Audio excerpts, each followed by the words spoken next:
3 weeks after he murdered 4 people. 3 weeks after he walked into that house on King Road and stabbed 4 students to death in their beds. Bryan Kohberger sat down with a female colleague at Washington State University and said 5 words about the murders. Must have been pretty good. He was talking about himself, and nobody in that building knew it yet. But here is what makes that moment even more disturbing. The university already had 9 formal complaints about him. A faculty member had already warned them, in writing, in meetings, out loud, that he was a predator, that if they gave him a PhD he would stalk and sexually abuse his future students. They knew, and nobody stopped him. This is not a video about the night Bryan Kohberger killed 4 people.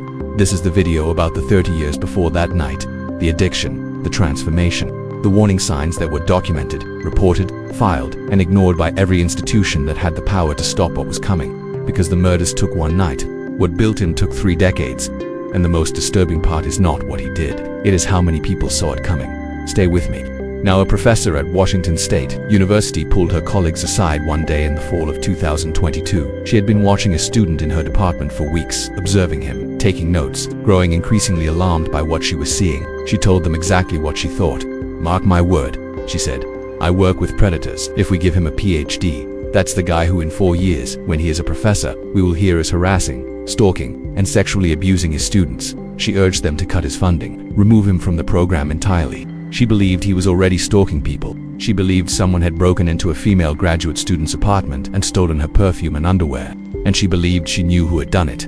Her colleagues listened. Nobody acted. 6 weeks after she said those words, Bryan Kohberger drove 8 miles from his apartment in Pullman, Washington, to a house on King Road in Moscow, Idaho. He entered through a sliding glass door.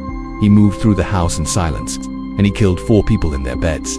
Bryan Christopher Kohberger was born on November 21, 1994, in a small town called Albrightsville, Pennsylvania. Population around 2,000 people. Pocono Mountains, dense forest, rural roads, the kind of place where everybody knows everybody and nothing much ever happens. His father Michael worked maintenance. His mother Marianne was a paraprofessional who spent her days helping children with special needs in the local school district.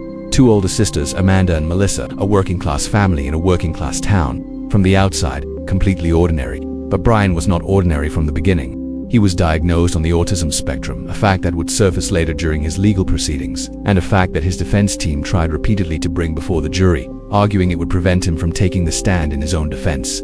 The judge refused to allow it mentioned in opening statements. The judge said Bryan was, by all accounts, highly functioning. Highly functioning. Those 2 words would come to mean very different things to the people who encountered Bryan Kohberger over the years. What his classmates remember about the early years is simple. He was heavy, he was awkward, and he was a target. At his peak, Bryan weighed somewhere around 300 pounds. He attended Pleasant Valley Intermediate and Pleasant Valley High School in Broadheadsville, a small school in a small community where social hierarchies are established early and enforced relentlessly. He was at the bottom of that hierarchy. Former classmate Sarah Healy described it directly. Girls would mock him in the hallways. They would throw things at him. They would say things to his face that adults would be ashamed to repeat. One time Healy was walking down a hallway and Bryan stopped her out of nowhere. They didn't know each other, didn't run in the same circles, and asked if she wanted to hang out. She said it was just weird. She remembered hearing other girls tell him to go away, calling him a creep, telling him they didn't want to be around him. He posted about it online. On a forum called Topatalk, a teenage Bryan Kohberger wrote about himself in language that nobody forgets once they read it. He described himself as an organic sack of meat with no self-worth. An organic sack of meat with no self-worth. Sitting in his bedroom in a small Pennsylvania town at whatever age he wrote that, feeling like he was not even a person, just matter, just a body that other people could look at and reject. Now, before I tell you what happened next, you need to understand something, because what happened next is the moment that everyone who knew Bryan Kohberger points to. The moment things changed. Subscribe to the channel and leave a like, because what happened to Bryan Kohberger in his senior year of high school is the foundation of everything that followed. And the transformation he went through is something that nobody around him fully understood until it was too late. By the end of his junior year, Bryan Kohberger had lost over 100 pounds. 100 pounds. Through a combination of obsessive dieting, punishing daily workouts, and kickboxing training that he threw himself into with the kind of intensity that can only come from someone who has decided that their body is the source of all their problems and that changing it will fix everything. He went from 300 pounds to rail thin. A classmate named Dominique Clark said she saw him after the transformation and genuinely thought he was a new student. She had known him for years and didn't recognize him. She said he lost so much weight he almost looked sickly, like it was an obsession, because it was. And here is where the story takes the turn that nobody was expecting. Bryan lost the weight.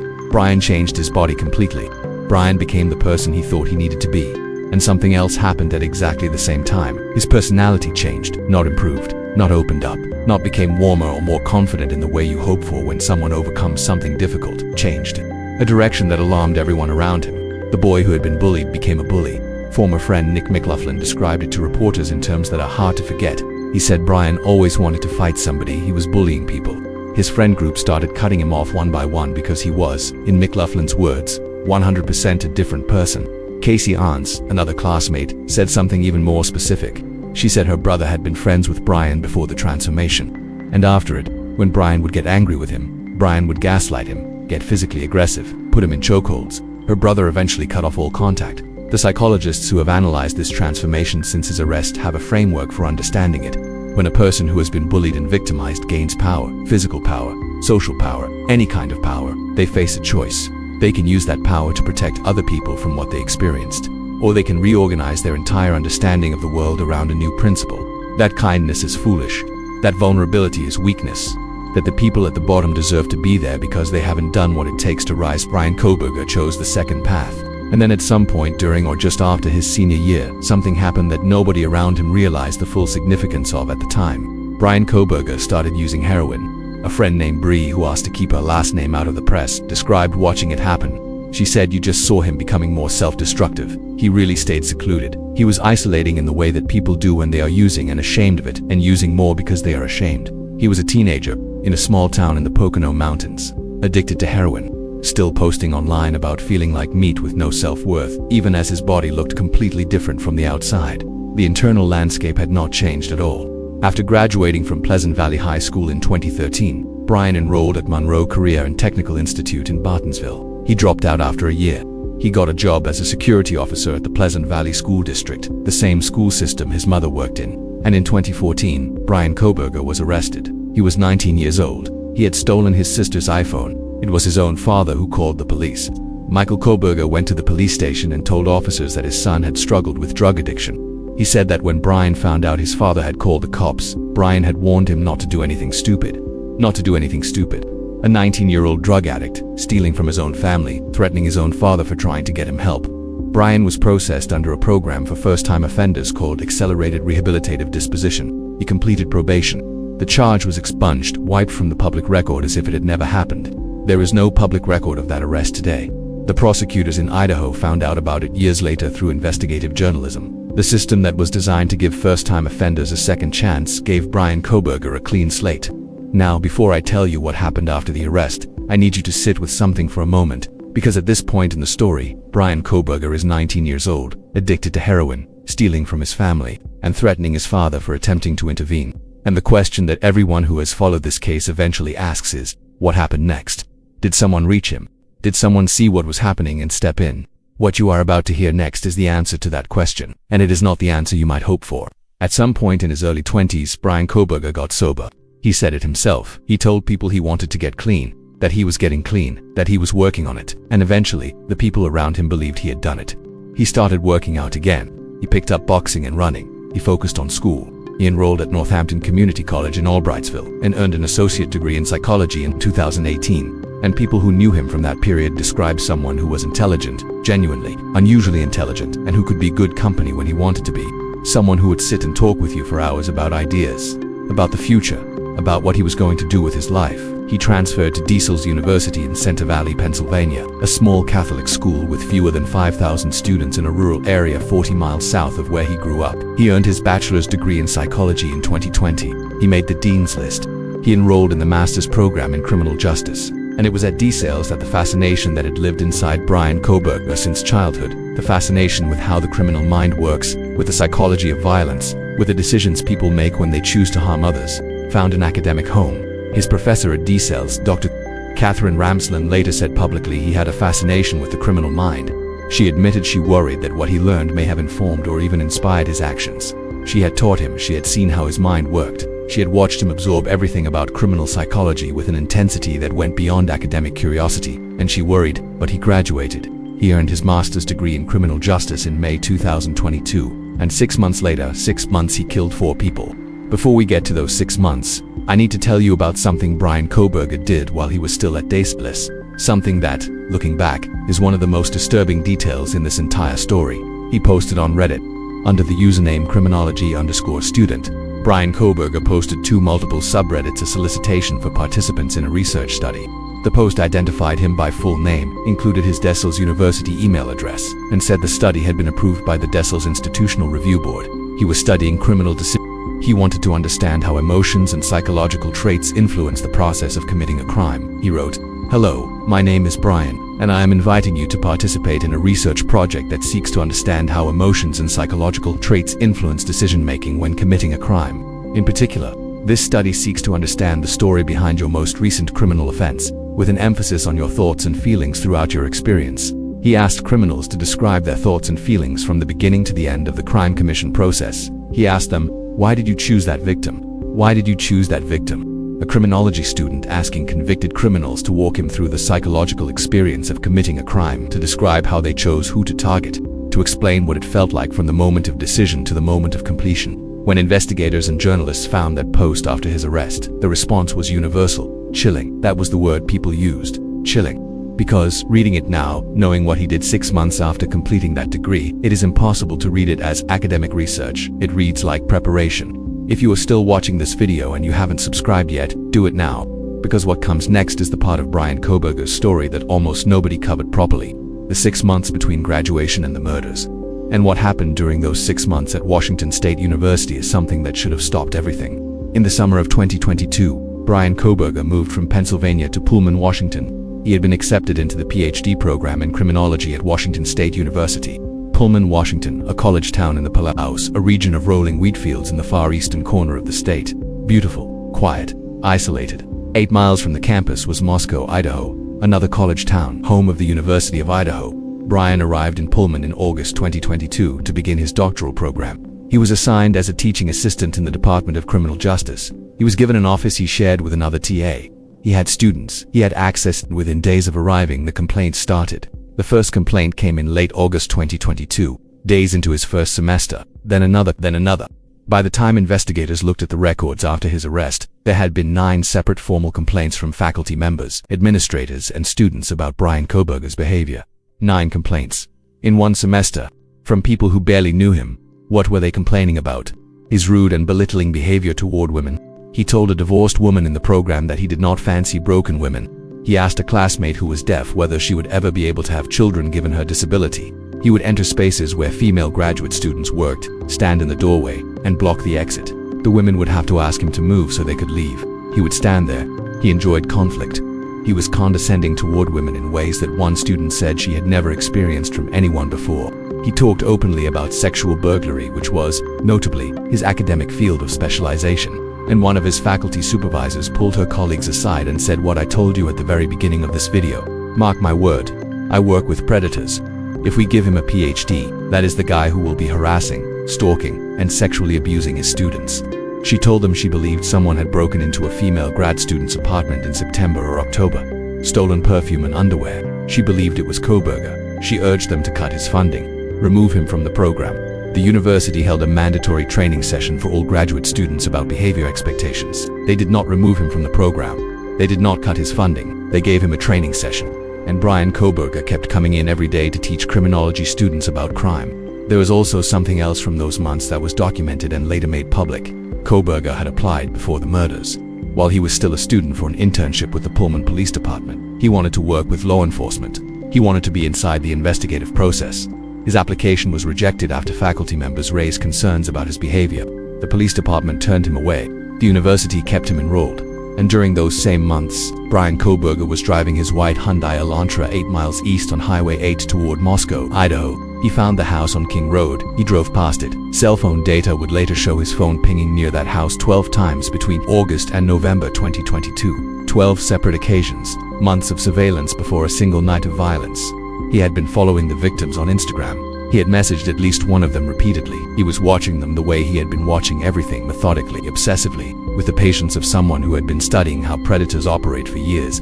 He knew exactly what he was doing. Because 3 weeks after the murders, 3 weeks after 4 people died in that house on King Road, Bryan Kohberger sat down with a female PhD student in his program at WSU. He told her that whoever had committed the murders must have been pretty good. He told her it was probably a one and done type thing. She reported the conversation to investigators after his arrest. She said she had never met anyone who acted in such a condescending manner toward women and wondered why the people in power in the department had not done something about it. The answer to that question is documented.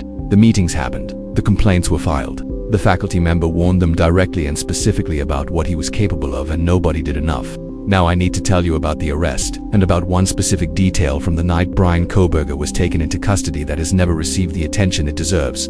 On December 30th, 2022, FBI agents in Pennsylvania State Police moved on a house in Albrightsville, the same small town Bryan had grown up in. He had driven across the country from Washington State after the murders to spend the holidays with his family. He was arrested at his parents' home. His father Michael had driven with him cross-country from Washington, sitting in the passenger seat for the entire trip, his son driving, the murders 11 days behind them. When Idaho detectives arrived to conduct the initial interview after his arrest, they described what they saw. Bryan Kohberger was calm, relaxed, very similar to how he would later appear throughout every court proceeding over the following years. When detectives began to explain why they were there, when they started to lay out what they knew, Bryan Kohberger shut the interview down. He said nothing, just stopped responding, closed himself off completely, calmly and deliberately. The detective who conducted the interview said later that Kohberger's demeanor was unlike anything he had encountered in years of interviewing suspects. And then there is this. Before his arrest, investigators had been watching the house in Albrightsville for days. Surveillance teams, monitoring his movements, building their case. What they observed was Bryan Kohberger going outside multiple times wearing surgical gloves, placing trash bags inside his neighbor's garbage can, not his own garbage can. His neighbors wearing surgical gloves. They retrieved those bags and sent the contents to the Idaho State Lab. Bryan Kohberger had been destroying evidence while investigators watched him do it without knowing they were watching. He was arrested wearing what neighbors would later describe as absolute composure. He didn't run, he didn't rage, he didn't break down. He was calm, the way someone is calm when they have been rehearsing this moment in their mind for a long time. On July 2nd, 2025, Bryan Kohberger entered a guilty plea to all 4 counts of first-degree murder and 1 count of felony burglary. The deal he made spared him the death penalty. On July 23, 2025, he was sentenced to 4 consecutive life terms in prison without the possibility of parole, plus 10 years for burglary. He did not speak at his sentencing. He declined to offer a statement. He declined to provide a motive. He declined to explain anything. The families of the victims were in that courtroom. They had waited years for answers, for some understanding of why their children were in that house on that night, for some human acknowledgement from the man who destroyed their families. He gave them nothing. The sister of one of the victims stood up and called him a sociopath, a psychopath, a murderer. She told him what her sister would have done to him if she'd had the chance. He sat there calm, expressionless. The surviving roommates gave statements about the trauma and anxiety that have defined their lives since that night, about not being able to sleep, about checking locks, about the way a single sound in the night can bring everything back. He sat there, calm. In January 2026, Bryan Kohberger's sister spoke publicly for the first time since his arrest. She said the family had been shocked, that they had no prior knowledge, that nothing in the Bryan they knew had prepared them for this. And that is the thing that stays with you when you follow this story all the way to its end. The professor who warned them said, "Mark my word." 9 students and faculty members filed formal complaints. A police department turned him away specifically because people raised concerns. An online survey asked criminals to describe how they chose their victims. A teenager wrote on a forum that he felt like an organic sack of meat with no subtle worth. A father called the police on his own son. The signs were there, not hidden, not subtle. Documented, filed, reported, discussed in meetings. And for people are dead who should be alive. That is the real story of Bryan Kohberger, not the crime. The crime took one night. The real story is 30 years of a person becoming something, documented every step of the way by the people around him, and a system that kept giving him the next opportunity because no one act was quite bad enough to stop the whole machinery. The Goncalves family is now suing Washington State University, seeking accountability for what was known about Kohberger's behavior before the murders. That lawsuit is ongoing. The question that lawsuit is asking, the question that every person who has read through those complaint files is asking, is the question that matters most. If the university had acted on those 9 complaints, they had cut his funding in September 2022, the way that faculty member demanded, they had done the things she asked them to do, would those 4 people still be alive? Nobody can answer that question, but it deserves to be asked every single day. If you made it to the end of this video, leave a comment. I want to know what you think the most disturbing part of the story is. Is it the warning signs that were ignored? Is it the way he behaved after the murders? Is it the system that kept letting him through? Tell me below, subscribe if you haven't already, and share this video because the families of Madison Magan, Kaylee Goncalves, Shauna Knodel, and Ethan Chapin deserve for people to understand what was known before that night. They deserved better. I'll see you in the next one.